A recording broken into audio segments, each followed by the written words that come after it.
नमस्कार दोस्तों, welcome to Kairos UPSC right time at the right moment. तो चलिए शुरुआत करते हैं आज के हमारे एमसीक्यूज़ की। सबसे पहला एमसीक्यू आपके सामने है, consider the following statement with respect to ethanol. देखिए अब क्या हो रहा है, अब सारे जगह पे आपको इथेनॉल की ब्लेंडिंग दिख रही होगी, ठीक है, क्योंकि इंडिया ने ऑलरेडी E10 अचीव किया हुआ है और अभी हमारा आने वाले टाइम में टारगेट है E20 का। और इसी के लिए हमने क्या बनाया हुआ है, ग्लोबल बायोफ्यूल अलायंस बनाया हुआ है, ठीक है। तो उसी के रिगार्डिंग आपको यहाँ पे एमसीक्यू दिया हुआ है। पहला, ethanol is an agricultural by product. क्या यह बात सही है? तो यह बात बिल्कुल सही है। दूसरा, it aids in more complete combustion, मतलब कि यह क्या करता है, जो हाफ कंब्यूशन होता है उसको कंप्लीट करने में मदद करता है। तीसरा, it louvers emissions and improves the fuels environmental performance. ऐसा करता है, ये बात भी सही है कि इसके इस्तेमाल से हम क्या कर पाएंगे, जो भी एमिशंस है उसको कम कर पाएंगे, ठीक है। और चौथा, all vehicle in India will have E20 ethanol in petrol, यानी कि 20% ethanol in petrol, E20 blending compatible material by 2030।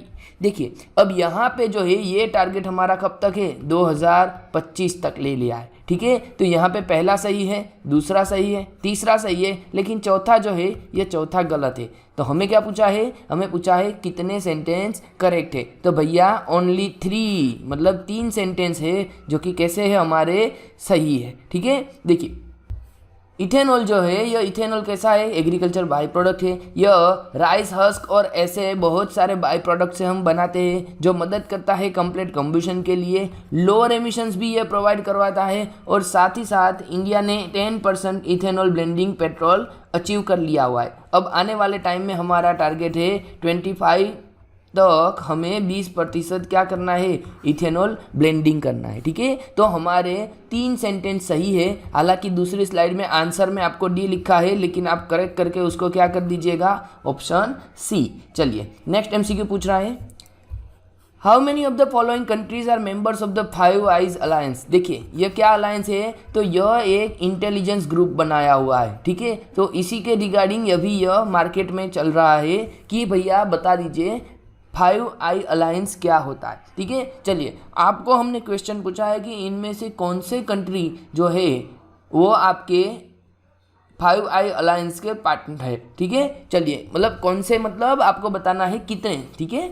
चलिए यूनाइटेड स्टेट्स यह है, यूनाइटेड किंगडम ये भी है, कनाडा ये भी है, ऑस्ट्रेलिया ये भी है, लेकिन चाइना नहीं है, ठीक है। चाइना कभी वेस्ट कंट्रीज़ के साथ ऐसे इंटेलिजेंस अलायंस के पार्टनरशिप नहीं करता है। क्यों? क्योंकि जिसके खुद के घर पे अगर इंटेलिजेंस नहीं करवाने देते तो दूसरों के घर पे क्या इंटेलिजेंस करवाने जाएंगे, ठीक है। तो हमारा सेंटेंस यहाँ पे पहला, दूसरा, तीसरा, चौथा सही है, लेकिन पांचवा है जो गलत है। तो हमारा ऑप्शन सी जो है यह हमारा सही आंसर हो जाएगा।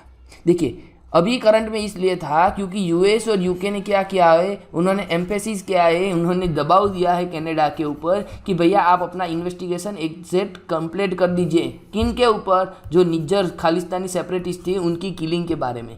आपको याद रहे कि इंडिया और कनाडा का जो भी हमारा रिलेशन है अभी ऑल टाइम कैसा चल रहा है, लो चल रहा है, ठीक है, जिसके पीछे की वजह यही है।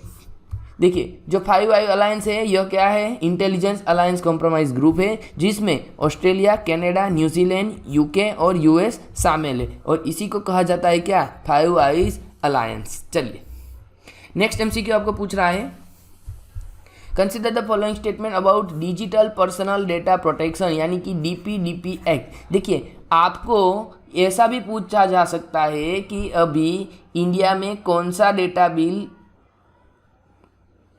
लाया गया है, या फिर एक आपको पूछा था EU के रिगार्डिंग, ठीक है। तो इसी के लिए आपको पता होना चाहिए। चलिए 3 सेंटेंस दिए हैं, उनमें से बताना है आपको how many sentences are correct. पहला, the data principal has to give written consent to generator and process the data indicating the specific purpose of it. मतलब कि जो भी डेटा प्रिंसिपल है उसको क्या करना पड़ेगा, रिटर्न में कंसेंट देना पड़ेगा, ठीक है, ये बात बिल्कुल सही है। दूसरा, data protection board of India यानी कि DPBI will function as an impartial adjudicatory body responsible for resolving privacy related grievances and dispute between relevant parties.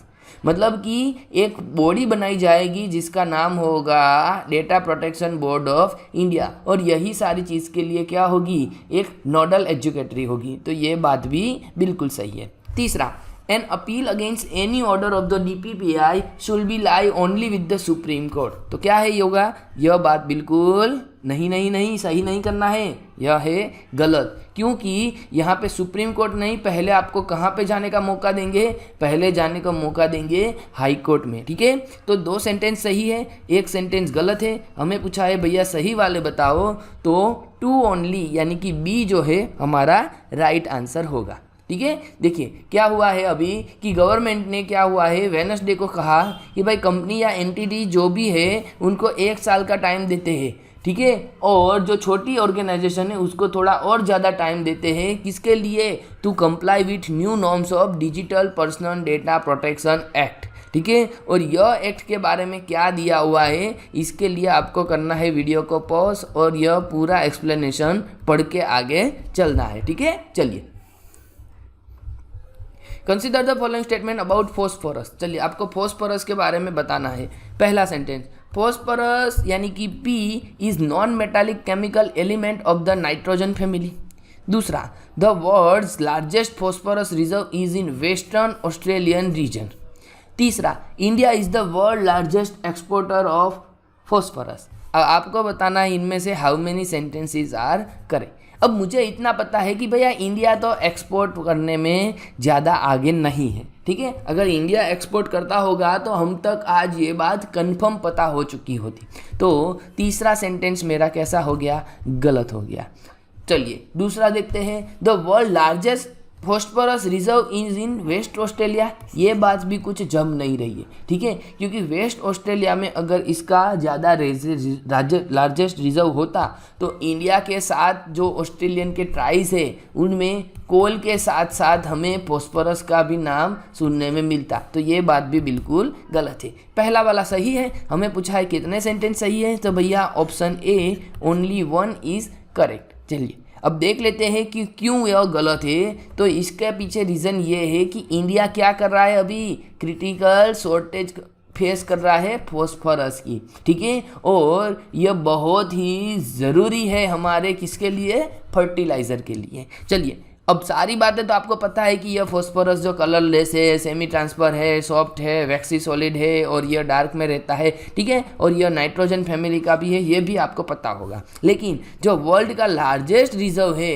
यह देखने को मिलेगा आपका मोरक्को और वेस्टर्न सहारा रीजन में। याद रखिएगा आपको लिखा था वेस्टर्न ऑस्ट्रेलियन, तो ये रीजन नहीं आएगा, परंतु मोरक्को और वेस्टर्न अफ्रीकन रीजन आएगा। साथ ही साथ इंडिया है लार्जेस्ट इंपोर्टर ना कि एक्सपोर्टर। ठीक है, हम इंपोर्ट क्यों करते हैं, क्योंकि हमारे यहाँ पे क्या चाहिए, हमें सबसे ज़्यादा फर्टिलाइज़र चाहिए। ठीक है, चलिए नेक्स्ट MCQ पूछ रहा है, coral reefs are found in India. भैया कोरल रीफ अगर नहीं पता है तो जल्दी से जाके जियोग्राफी कंप्लीट कीजिए। चलिए कोरल रीफ में के लिए 4 सेंटेंस दिए हैं, गल्फ ऑफ मन्नार, लक्षद्वीप, पे बे, गल्फ ऑफ कच्छ। इनमें से आपको बताना है कि यह कहाँ पे मिलता है, सही वाले बताना है।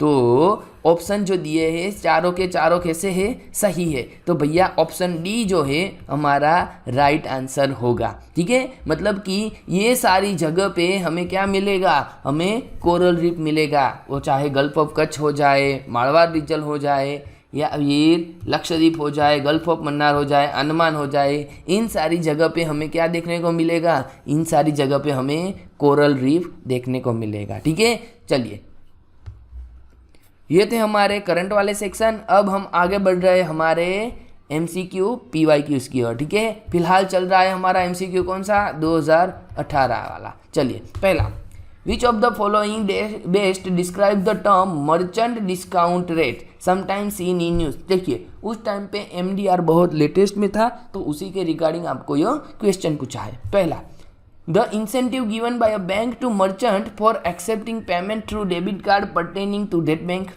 दूसरा, the amount paid back by bank to their customer when they use debit card for financial transaction for purchasing goods or services। तीसरा, the charge to a merchant by a bank for accepting payments from his customers through the bank's debit card। और last वाला option the incentive given by the government to merchants for promoting digital payment by their customers through point of sale machine and debit cards. चलिए अब एक एक करके देख लेते हैं कि क्या कह रहा है पहले में कि the incentive given by a bank to merchant for accepting payment through debit card pertaining to that bank. मतलब कि आप मर्चेंट को बैंक वाले क्या दे रहे हैं, इंसेंटिव दे रहा जा रहा है किनके ऊपर, मर्चेंट के ऊपर। ये बात बिल्कुल गलत है।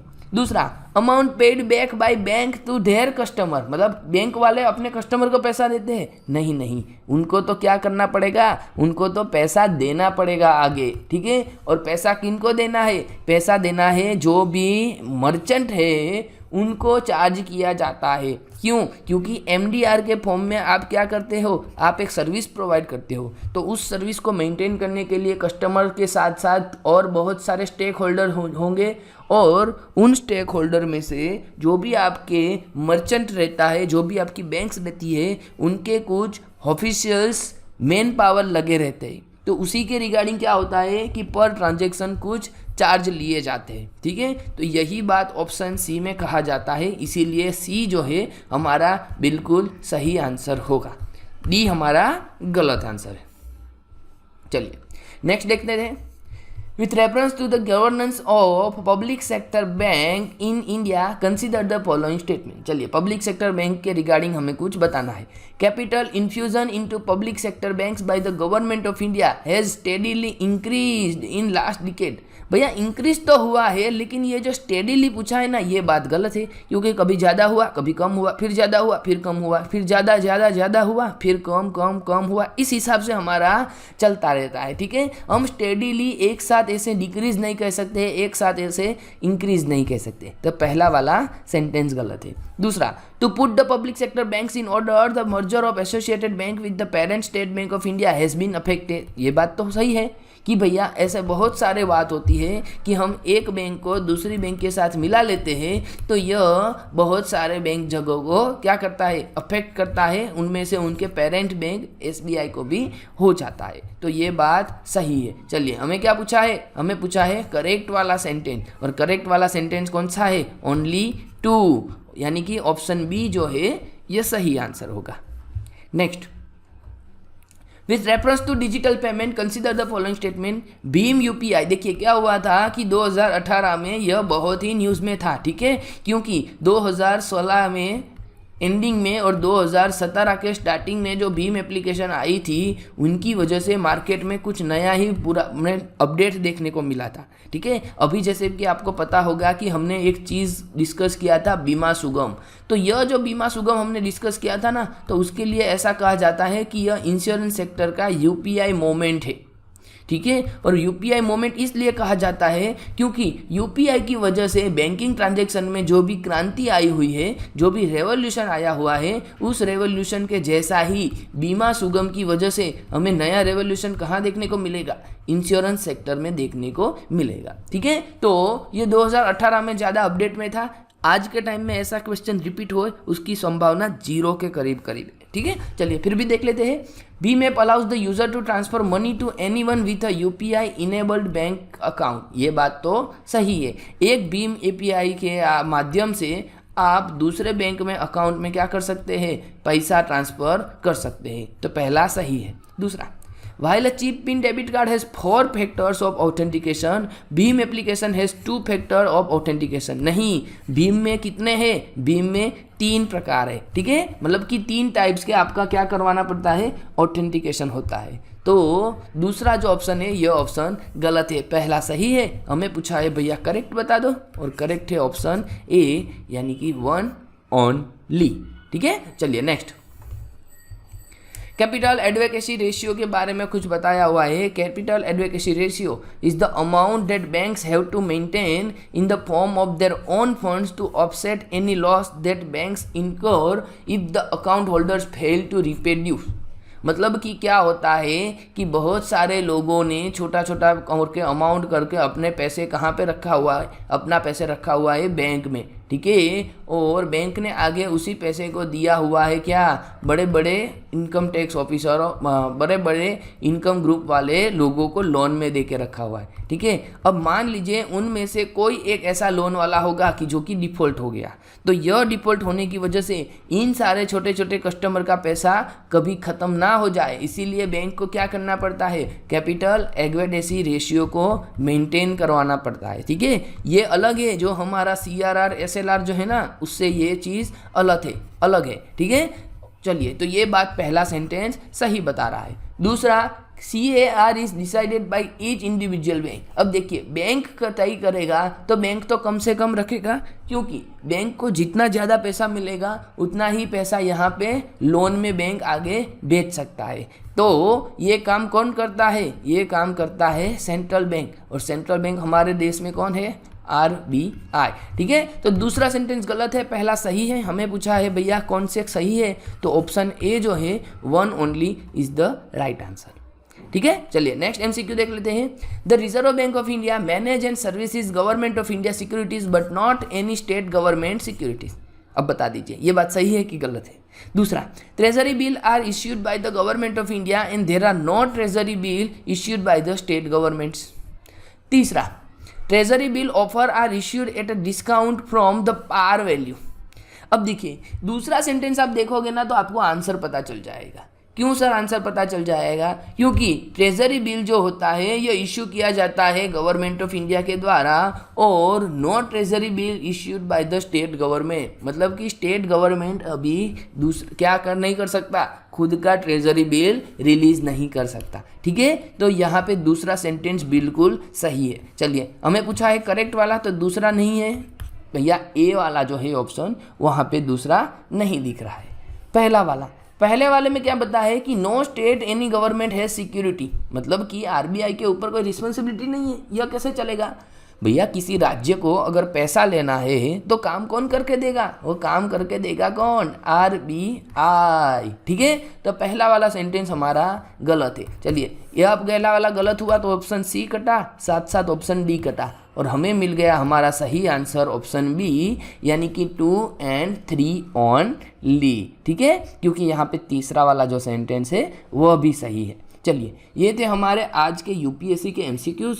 फिर मिलते हैं अगले वीडियो में, तब तक के लिए सपोर्ट कीजिए, लाइक करें, शेयर करें, सब्सक्राइब करें, और अगर आपको कोई दिक्कत होती है तो कमेंट करके भी बता सकते हो, ठीक है। चलिए, मिलते हैं अगले वीडियो में।